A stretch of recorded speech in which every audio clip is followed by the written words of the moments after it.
Christ roi n'est pas Jésus-Christ. Christ roi, c'est un démon. Et vous allez voir, il y a des temples catholiques où il y a des temples catholiques qui sont appelés Christ roi. Et il y a des temples célestes qui sont appelés Christ roi. Moi, j'ai fait céleste, j'ai fait catholique.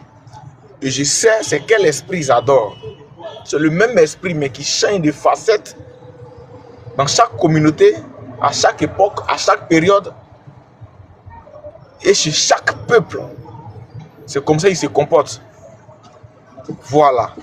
Donc, Christ roi n'est pas Jésus-Christ. Christ roi, c'est un démon. Et c'est un grand démon. Christ roi, c'est un grand démon.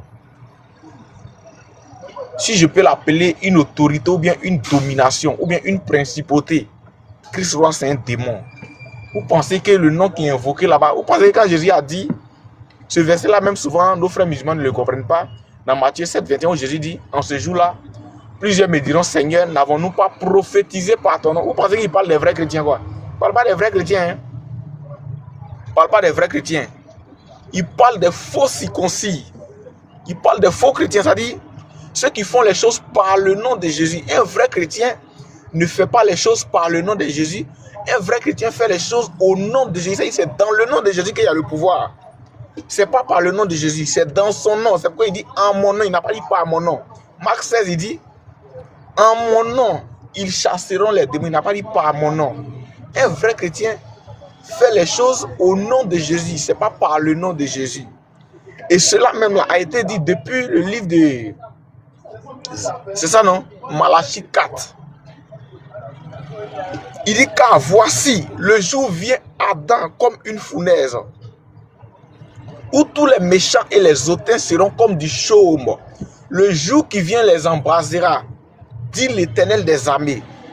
Mais pour ceux qui craignent mon nom, se lèvera pour eux le soleil de justice. Qui est le soleil de justice? C'est Jésus-Christ. Et la guérison sera sous ses ailes. On n'a pas dit sur ses ailes.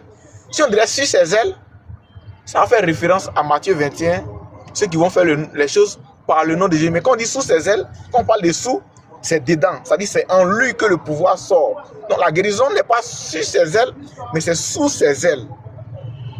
La guérison sont sous les ailes du soleil de justice. C'est un pouvoir qui sort de lui. C'est un pouvoir qui sort de lui. Donc tous ceux qui font les choses par le nom de Jésus sont des faux chrétiens. Donc pour vous qui avez soif de la véritable parole, qui êtes encore dans les ténèbres, si on t'a enseigné un verset qui t'a égaré, il faut venir, tu vas donner ce verset-là ici, on va mieux t'expliquer. Je crois que après avoir traité ce passage-là, tu vas accepter Jésus-Christ. Shalom. Il y a quelque chose qui échappe les gens. Ceux qui ne savent pas là. Il y a ceux qui sont faits pour croire par le miraculé. C'est-à-dire, il y a ceux qui veulent voir pour croire. C'est-à-dire, eux là, ils ont besoin de miracles pour croire. Il y a ceux qui doivent croire par la parole. Il y a ceux qui doivent croire par les œuvres telles que la charité. C'est-à-dire le donner. Parce que tu as fait une bonne œuvre, parce que tu l'as rendu service. Il vient un frère. Qui est ton Dieu? Ah, mon Dieu, c'est Jésus-Christ. Ah, si lui est ici, Jésus, et puis il est gentil comme ça, c'est que Jésus est bon, je dois le suivre. Il y a ceux qui croient par ça. Il y a ceux qui sont obligés de croire par miracle. Ça dit, eux là, il faut que tu opères un miracle là, et puis ils vont croire. Maintenant, il y a ceux qui sont les véritables fils, eux là, ils aiment la parole. Eux là, quand la parole, c'est-à-dire eux là, même s'ils sont en train de passer quelque part, puis on est en train de prêcher la parole, et ils sont assis en même temps. C'est-à-dire eux là, parce que ça leur fait du bien. Moi, comme ça, quand moi je passe et puis quelqu'un est en train de prêcher la vérité, à moins qu'il n'ait pas l'argent 6 mois. Sinon, quand il y a l'argent, il fait offrande et puis il passe. L'offrande qu'il fait là, c'est pas qu'il y a une bénédiction, parce qu'il est en train de prêcher la vérité. Donc je fais une offrande. C'est comme ça. Je fais une offrande. Parce que le frère, peut-être, il a son activité quelque part qu'il a laissé et il est venu prêcher la vérité pour que les fils de Dieu qui sont encore dans les ténèbres puissent sortir. Donc moi, je fais l'offrande en même temps. Moi, je fais l'offrande en même temps.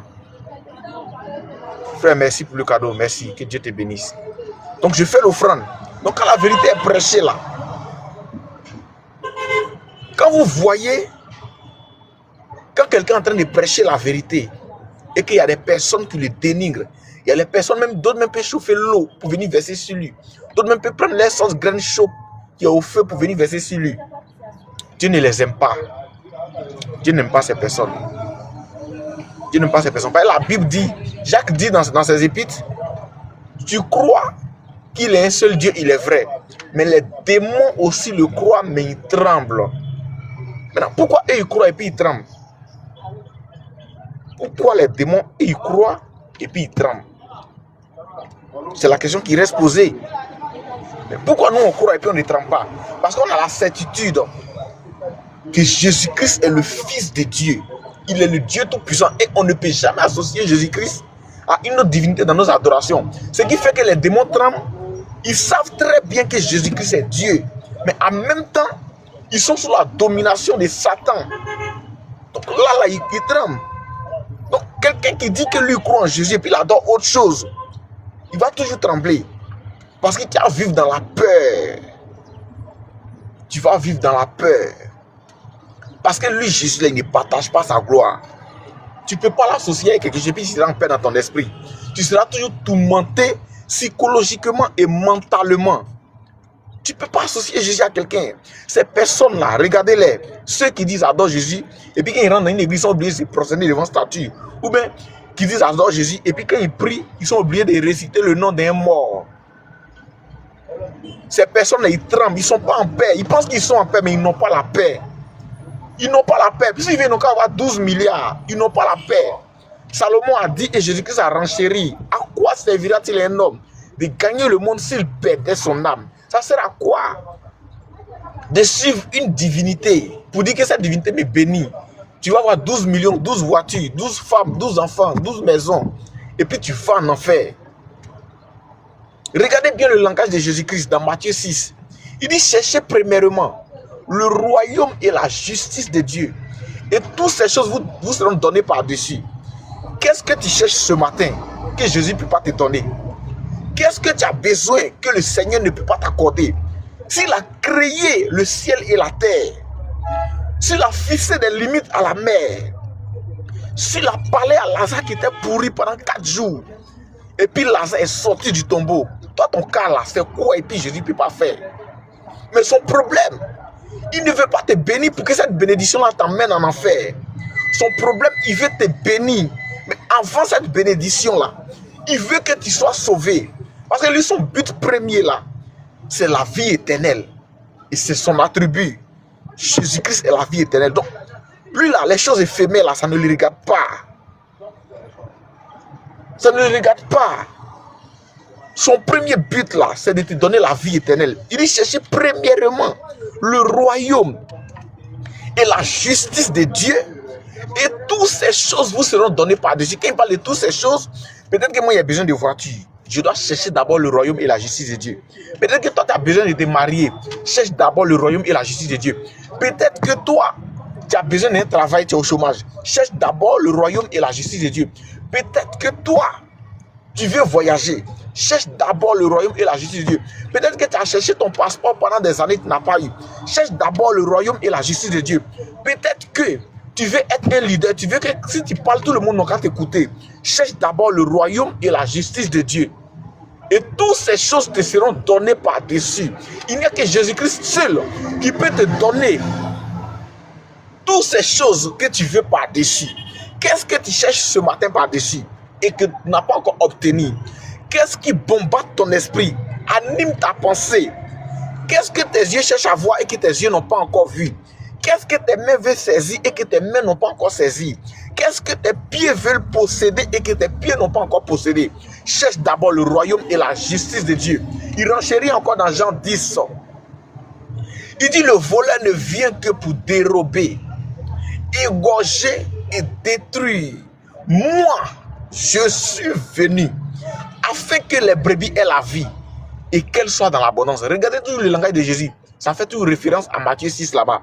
Il dit, afin que les brebis aient la vie. Donc lui, son problème là, c'est pour que tu aies la vie. Il veut te sauver.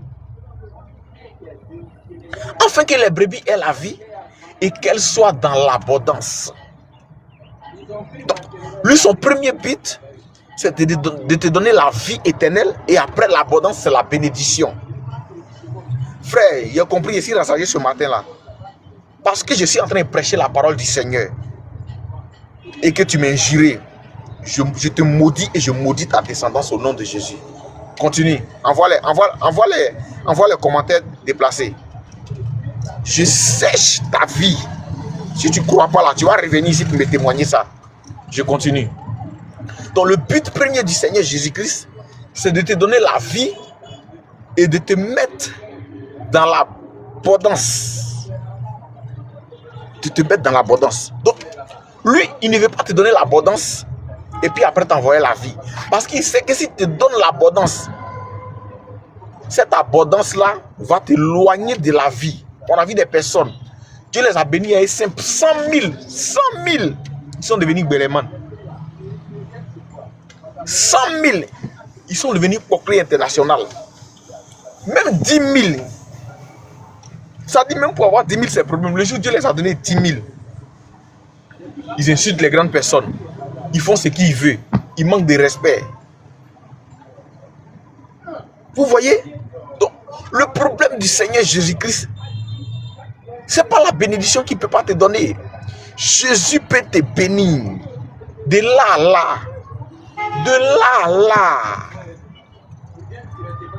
Mais regarde l'histoire de Lazare. Ils sont venus dire à Jésus, Lazare est malade. Le premier jour, Jésus n'est pas venu. Le deuxième jour, Jésus n'est pas venu. Le troisième jour, Jésus n'est pas venu. C'est le quatrième jour que Jésus-Christ rentre en action. Ça, si c'était toi ton sujet de prière, tu vas dire que Dieu est lent. Non, c'est pas ça. Il ne partage pas sa gloire. S'il venait le premier jour qu'il ressuscitait Lazare, on allait dire que Lazare n'était pas mort. Le deuxième jour, on allait dire que Lazare n'était pas mort. Le troisième jour, on allait dire que Lazare n'était pas mort. Ils allaient glorifier les hommes. Il a attendu où Lazare est déjà pourri. Où les asticots ont commencé à bouffer déjà la viande de Lazare. C'est là que le roi des gloires rentre en action. C'est là que le Seigneur des seigneurs rentre en action. C'est là que celui qu'on appelle le conquérant de la tribu de Juda rentre en action. C'est là maintenant qu'il vient pour prouver que ce n'est pas la même chose. Il dit Lazare sort. Il n'a pas fait ribababa, rebro chabra kanterebo shekerebe. Il n'a pas fait tout ça là. Il dit élément sort. Je ne sais pas la situation dans laquelle tu te trouves, mais ce matin, le Seigneur que je prêche, il te fait sortir de là au nom de Jésus-Christ. Le Dieu que je prêche, s'il est le véritable, dis seulement Amen. Tu reviendras si un autre panel que je vais lancer un autre jour. Et tu diras, Apollos, tu es en train de prêcher un jour. Et j'ai dit seulement Amen.